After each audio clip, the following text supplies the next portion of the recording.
సోకులా పడిపోతున్నావు యాడికి? బామ్మ క్యారేజ్ తీసుకోబోతున్నానే. కాలేజీలో చేపల కూర కమ్మటి వాసన వస్తుంది. మీ పోరనికా? ఏ నువ్వు బామ్మ, పోరడంట పోరడు. మా అన్నకు తీసుకుపోతున్నా. అదేందే మీ అన్నకు మీ వదిన తీసుకుపోతుంది కదా?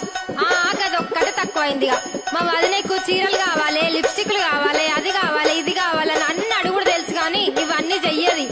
అవునా? ఏం పనులు చేయదా మీ వదినే? ఇంతకు ఏమేం అడుగుతుందో జర చెప్పరాదు.